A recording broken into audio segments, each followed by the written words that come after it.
take account of yourself.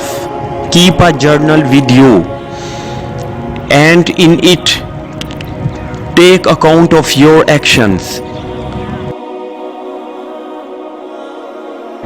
Write down the negative aspects of your personality and actions, and then think of solutions to rid yourself of them. Hazrat Umar Farooq, may Allah be pleased with him, said,